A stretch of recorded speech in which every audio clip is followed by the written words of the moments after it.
What's up, YouTube? This is Morgan with Cardfight Onyx Ring, and you are watching Cardfight Onyx Ring's first ever lore podcast. The idea behind this lore podcast came from a post on Vanguard, a very popular Facebook group dedicated to trading, selling, and love of the game. The post was about what people would like to see YouTubers be doing for Vanguard, and one of the popular suggestions was, I am reading the lore, looking at the lore, examining it, and talking about it, because the lore of Vanguard cards are actually pretty interesting. So that idea inspired us to make something about our favorite cards and popular cards and have a little interactive voting feature with you guys. So hopefully this goes over well. I think it will. Our first entry is, as you can see, Demon World Marquee Amon. This is because he's short, and he means a lot to me, the founder of Cardfight Onyx Ring, and the person who makes the majority of the videos on our channel. Amon got me into the game. I pulled him out of a pack when I first started, and I thought he was really cool looking, and then I made a deck around him and played it, and had some fun with it, and all the critical, and all the power, and the Legion, and all that stuff I thought was super cool, and I read his lore a while ago and thought it was also really cool.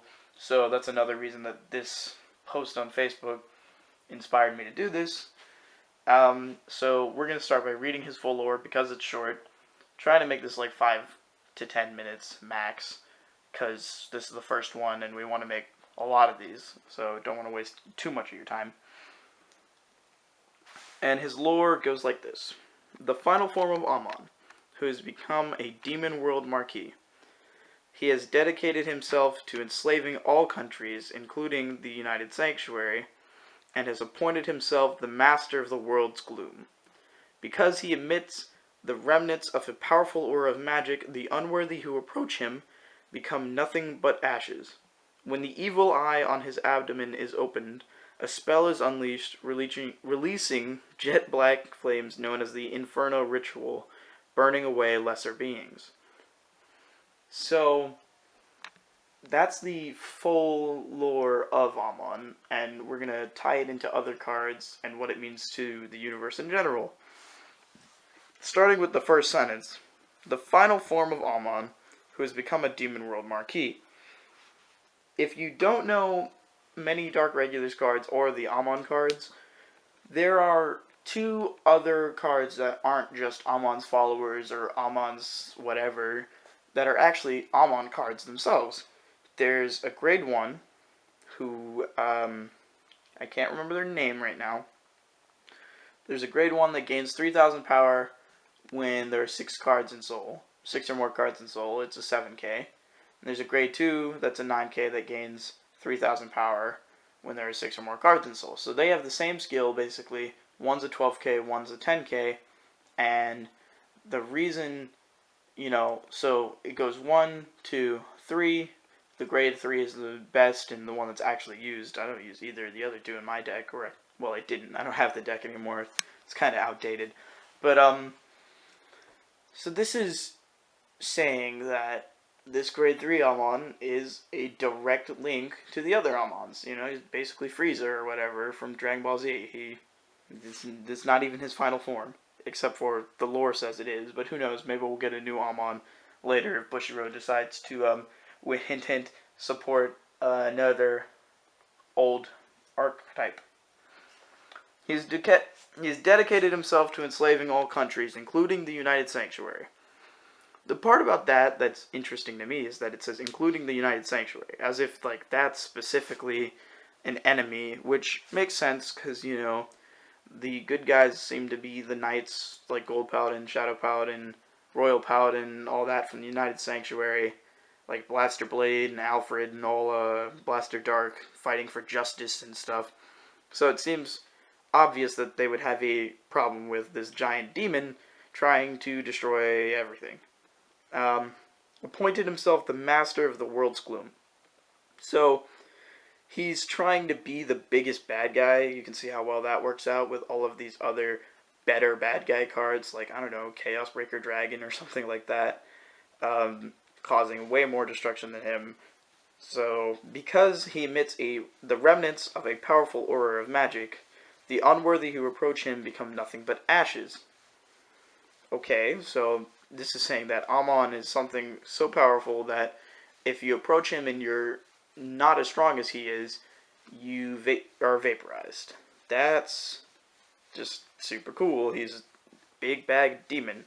And that eye on his abdomen, which is a cool part of his design, when it's opened, jet black fire comes out of it and destroys everything around that is, once again, weaker than Amon.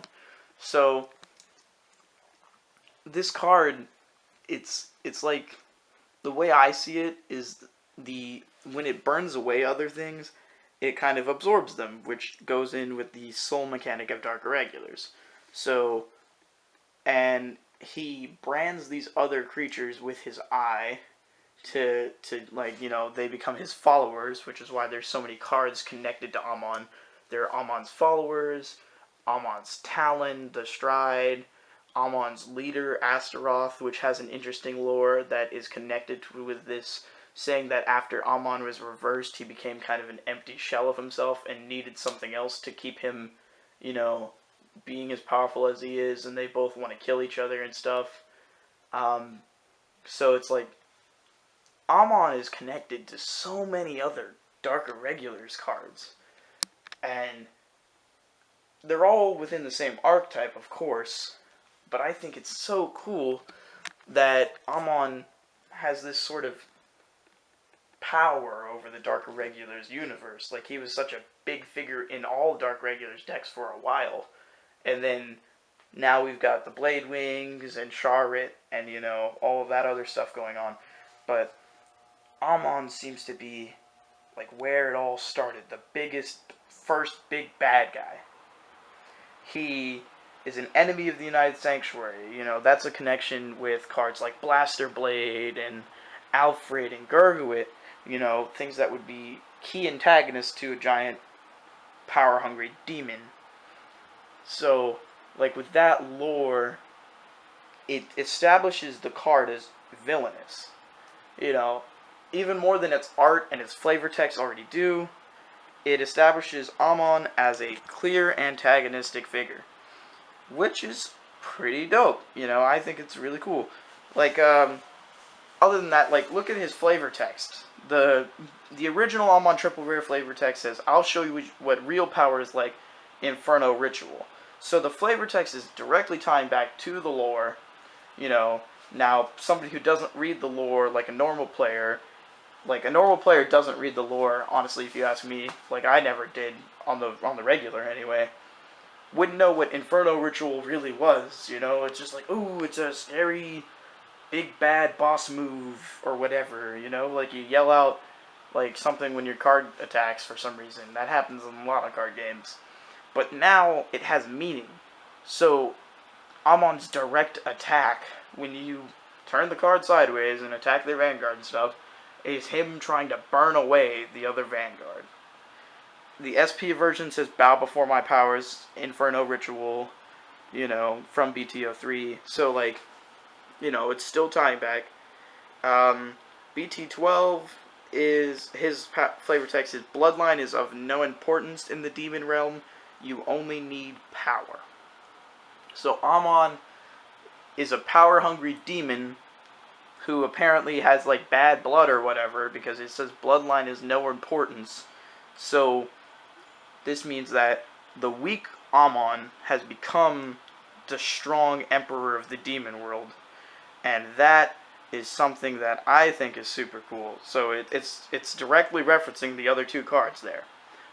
So and then there's my powers absolute to unify this country is another promo flavor text that we didn't get, which is interesting to think because it kind of paints Amon as, like, even more of this sort of, like, giant demon, like, fascist trying to conquer other countries and bring them under his government.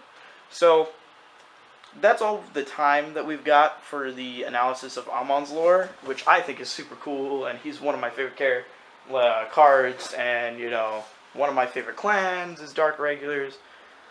But we want to see what cards you want us to do, and that will be anything, popular or not. I'm going to put up, like, a poll on the Facebook group Vanguardians and try to put interest in this series because we think it's a really cool idea that can be explored.